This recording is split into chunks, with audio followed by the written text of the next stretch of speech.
Hello, my name is Jeff Young, and I'm the instructor for Management 3385, a course that is being offered by the Department of Management at St. Mary's University through the university's Brightspace system. My intention with this brief video is to connect with you to the extent that I can here and to hit the highlights of the course syllabus. I'm only going to touch on the highlights. Please make sure that you read the course syllabus. The course syllabus can be found under the Content tab in the home site for this course in Brightspace. Runs across the top of the screen. You'll see Home and then Content and then Assessments. If you click on Content, it will take you into another page where you can access the course syllabus and you can look at the various modules associated with the course. So please access and read the course syllabus.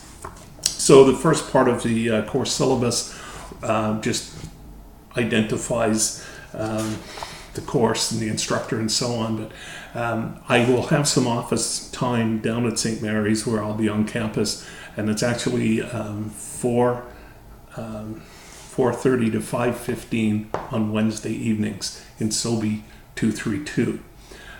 I will also be available online on Monday evenings from 5 to 6 on Collaborate.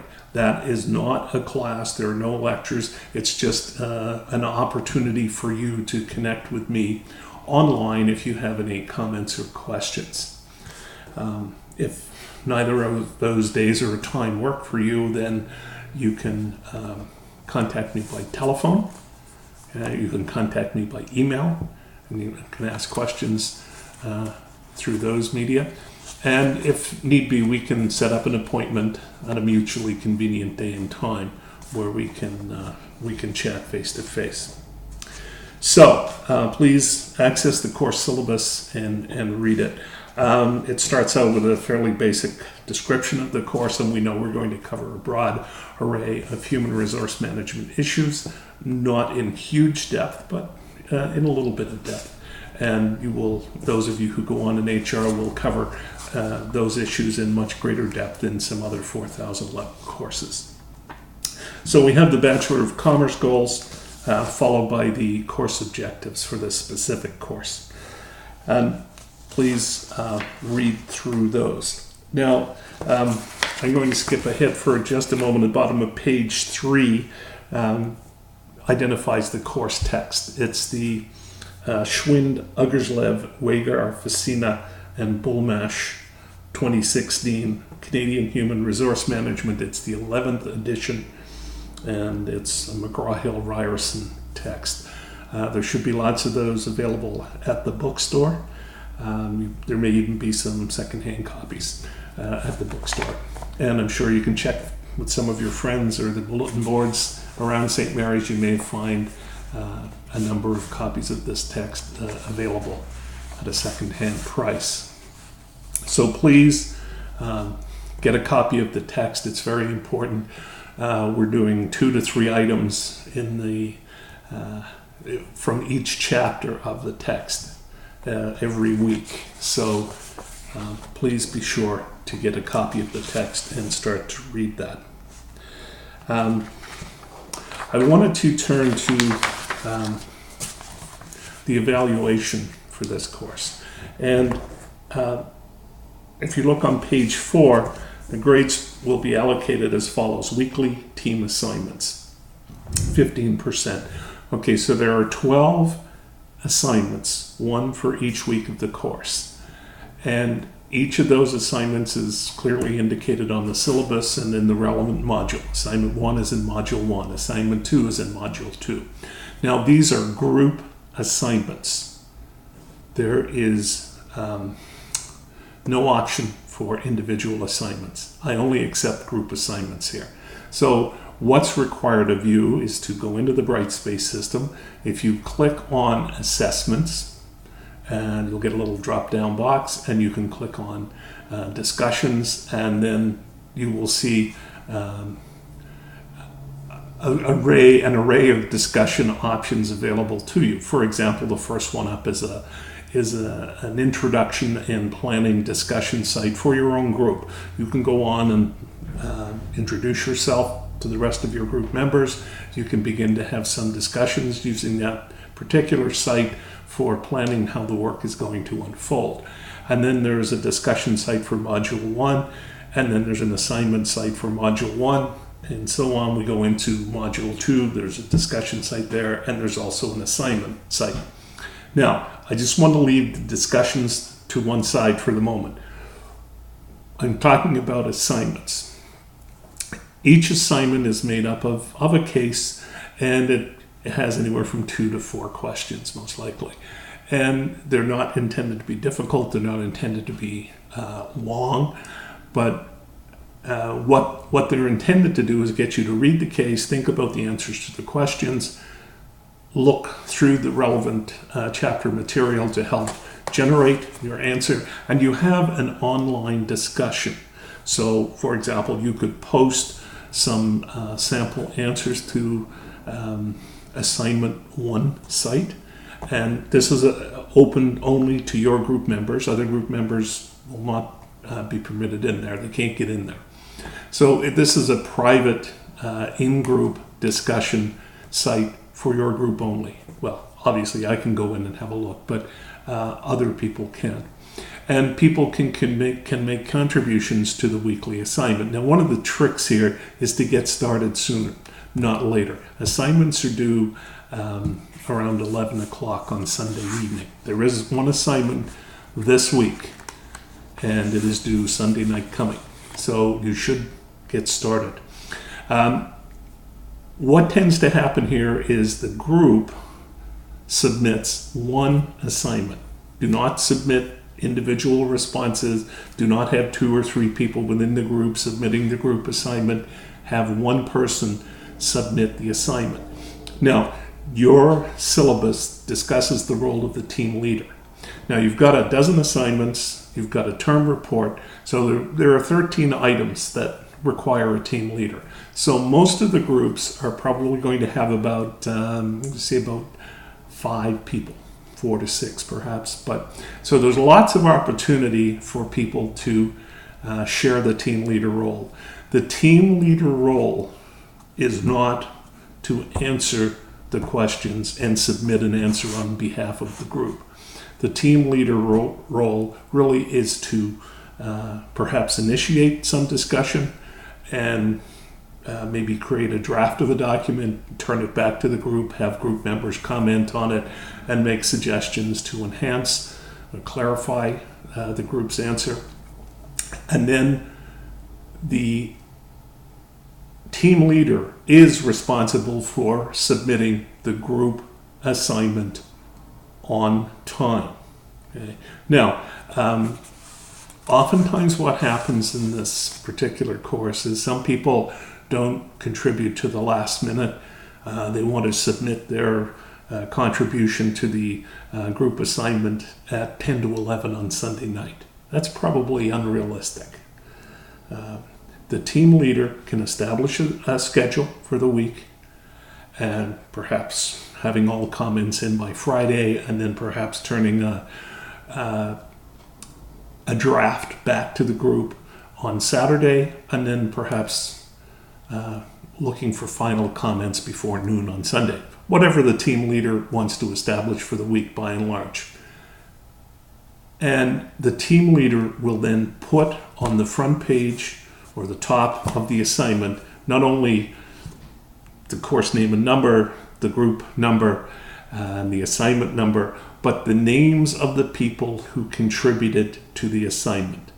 So if you don't contribute to the assignment and the team leader then does not put your name on the assignment, you will get 0 for that assignment. And you're going to have to follow the schedule of the team leader. If you send me an email and say, oh, I made a contribution, and I go and look and it was at 10 to 11 on Sunday, you're not going to get credit.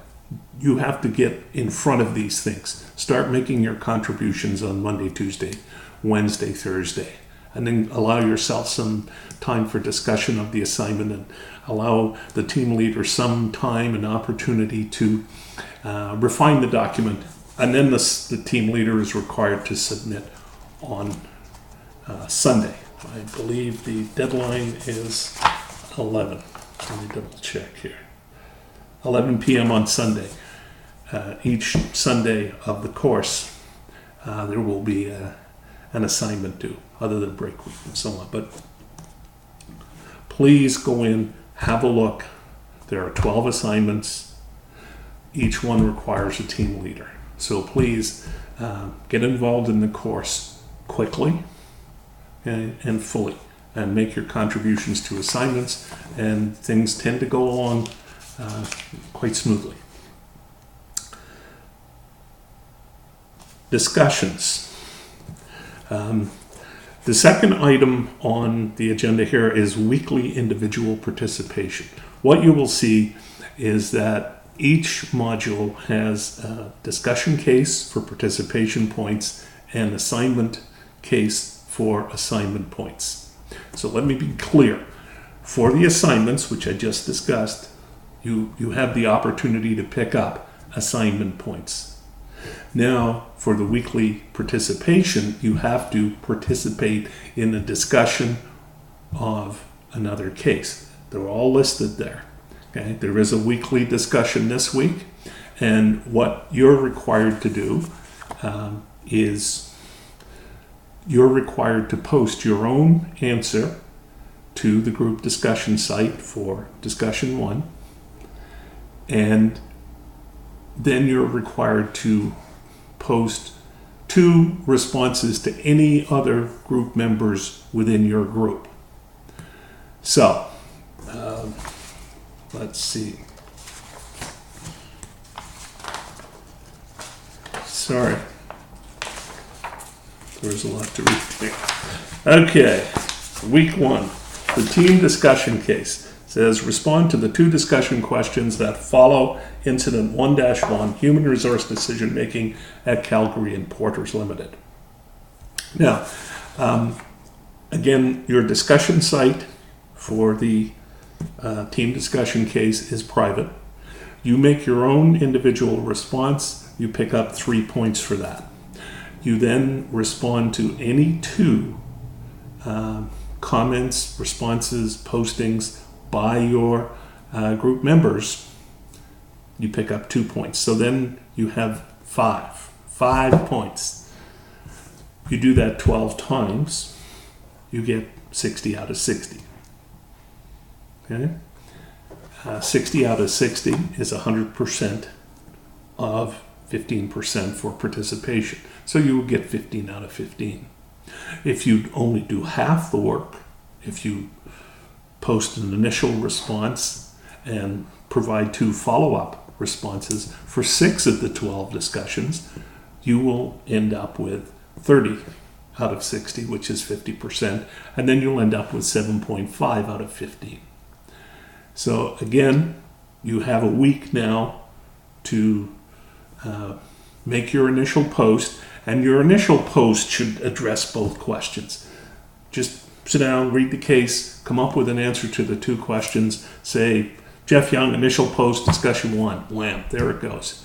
And you can wait for others then to post their initial comments, you can wait for others to respond to comments, and you can jump in and make your responses. So you've got until Sunday night so by midnight on Sunday night, it will be over. So you have a whole week to make your initial posting and follow up with 2 responses. Okay, please take the time to read the course outline. I'm just trying to touch base with some of the highlights here. Okay, please read the course outline. Now, while we're talking here, virtually every term I've taught one of these online courses, somebody in a group says, oh, we can do this on Facebook, or we can use Snapchat or WeChat or this, that, or the other thing, Wim Wham on Ducks Wowzer, who knows? Okay? That's problematic. It might be easy for you, but it's not the way the course is set up. The university has set up the course to operate through Brightspace. So I can go in to all the groups, the assignments, the discussion cases, and so on a daily basis if I want, and I can see who's participating and who's not participating. If you decide to have some kind of conversation, by some other media, then I won't be able to access that. It means nothing to me, and I can't give people value for their discussions. Please stick within the Brightspace system. It works fairly well. No, it actually works very well. Just follow the system, okay? Please. Now, we were talking about assignments, and we were talking about discussions. What you will notice, the team leader, when he or she is going to submit the assignment, can go to the Dropbox under the Assessments tab. Click on Dropbox, and you'll get an array of Dropboxes. There'll be one for assignment 1, one for assignment 2. And the TL can submit the assignment through that Dropbox. Okay? So please use the Dropbox. Now, with discussions, there is no submission per se. You do not have to submit something to me. You have to make your own postings online. I can go in and check those, and I do. And I assign points for them. Okay? But there is not a requirement that somebody pull together the discussion case and submit it, as is required for the assignment case. Okay? So I just want to be clear. Assignments are one set of cases, discussions are another set of cases, but each one has its own site within the Brightspace course system for this particular course. I don't take individual assignments. Don't know if I said that or not. I think I did. But I don't take them. Work with your group. If you miss the assignment, you take the 0, we move on.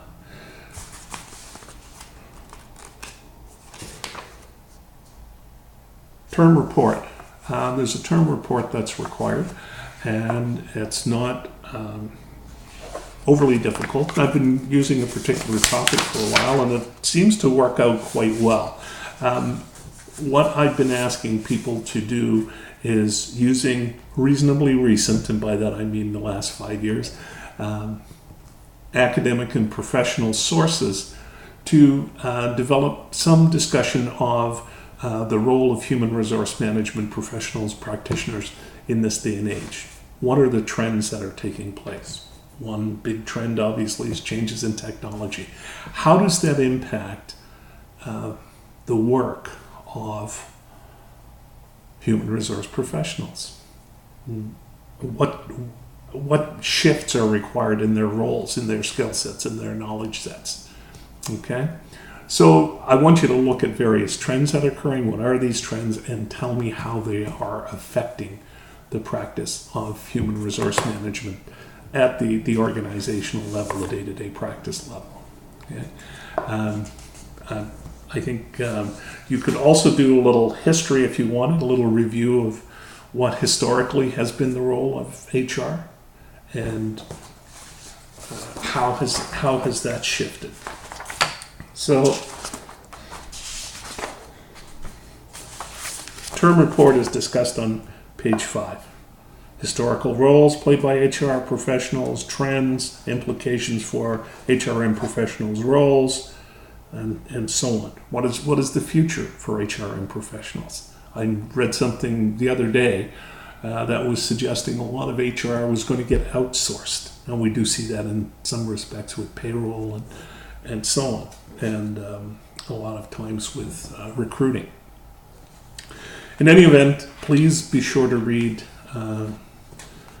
that section on page 5 that talks about the team term report.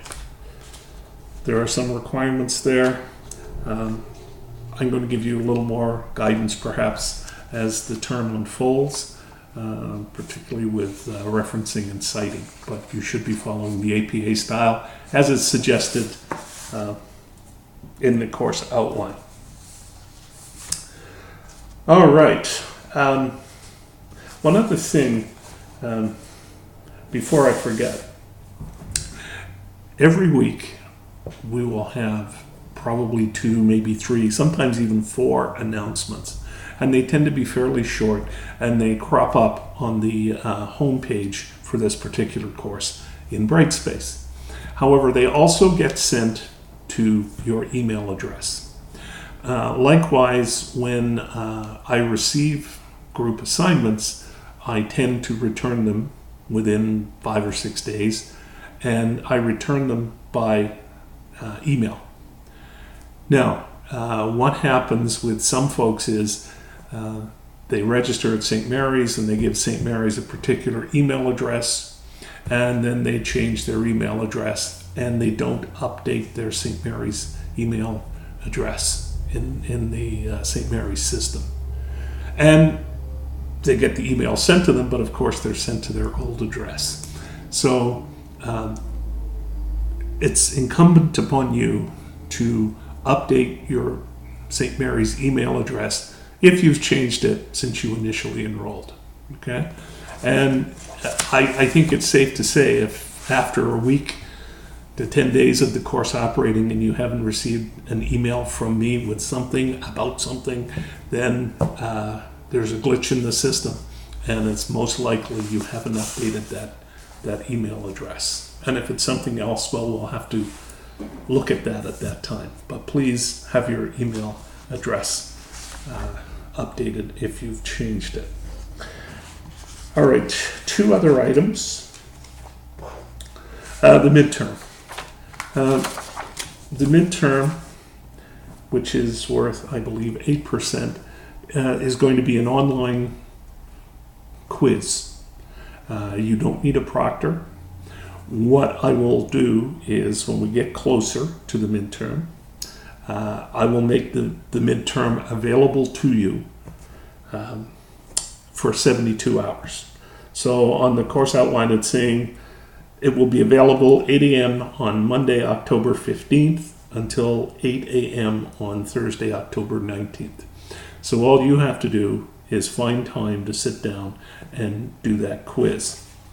Now, the test consists of 60 multiple choice items, about 15 from each of the first 4 chapters. And again, you don't need a proctor. What you need to do is find a quiet place where you can sit and take the test online. And once you go in, please complete the test and submit it. Don't go in and say, okay, I'm going to do the first 30 and then I'll do the other 30 after lunch or after dinner or something. You only have one opportunity to access the test. So please go in and complete the test, submit it in one sitting, please. And likewise, if you're going to leave it until late in the time period, let's say you're going to decide to write it at on Thursday morning, the October the 19th, and you go in at 10 to 8, well, you're going to get timed out at 8 o'clock. So if you're going to leave it towards the end, make sure that you allow yourself enough time. Generally, you'll have about 75 minutes. Yeah, that's what's written here. So we have 75 minutes. You will have 75 minutes to complete the quiz. I think that's probably plenty of time for a 60-item multiple choice quiz. No proctors required. You can do it on your own time within the specified time frame there. Now, the final exam is going to be a multiple choice exam on chapters 5 through to the end of the text, which I believe is chapter 14. So 120 items, and that exam, which will be worth 42% of your final grade, will be written in a time, on a day, in a location that will be determined by the registrar. So I would imagine at some point, probably late September, early October, we will see an exam schedule, and you will know when and where your exam is to be written. Okay? As soon as I have that information, I will pass it along to you, but some of you may find out about that before I do. Now, most of the people take the course live in Halifax, Dartmouth area. But there are people who take the course from elsewhere, from Bermuda, from Toronto, Calgary, perhaps the Middle East or the United States somewhere. Okay? Now, those folks who are outside the 100-kilometer zone established by St. Mary's will write the exam in their location. They're not going to have to come to Halifax to do that. However, if you look on page 6, there are some directions there. If you're someone who is actually taking the course at a distance, that's considered beyond the 100-kilometer zone. You're living, working outside that 100-kilometer zone from around St. Mary's, then you must register to have your test written at an appropriate site with an appropriate proctor. So there is a link provided there. You can click on that link and you can complete the documents and submit things. Please do not leave it to the last minute. Please do not forget to submit the information. Happens from time to time, causes a lot of problems. So if you live outside that 100-kilometer zone while you're taking this course, make sure you complete the documents and do so early, please. I don't manage or take care of the writing of exams at a distance. Other folks do that. All I do is give them the exam. I say, here's the exam. Please get it to whoever's writing it, wherever they're writing it, and then we'll get it back. So please follow the process that's outlined by St. Mary's University. Okay? I think I said this, but I'm going to say it again. Please take the time to read the syllabus. Okay? Now, I have done the best I can to make things clear. I've tried to provide more detail, and over time, as I've tweaked the course a little bit, I've provided more and more detail. That's in part why the course outline gets so long. But if there's something that is not clear, okay, if there's something that needs more information, please be sure to give me a phone call, send me an email, and let me know. Come into the Collaborate session, and we can talk about it. And if it's not clear to you, it's perhaps not clear to other people, and that will give me an opportunity to get more information and clarity as required. So the term goes by very quickly. Please get stuck into the course sooner, not later. Remember, you're working in a group for much of the work here. Other people are depending on you. One of the things that happens in these courses is some folks get out of the blocks right away and they're into the course within the first few hours, and then some other people don't come in until next week or the week after. It creates a lot of uncertainty. So please get stuck in sooner. In any event, that's enough guidance for me, but thank you very much. I look forward to working with you, and please feel free to contact me at any time. If I haven't responded to your email or your telephone call within 24 hours, something untoward has occurred, and you might want to try to send another email or give me another phone call. But I do respond within 24 hours. That's my plan. So thank you very much. Enjoy the term. Best of luck with everything, and we'll talk soon. Thank you. Bye.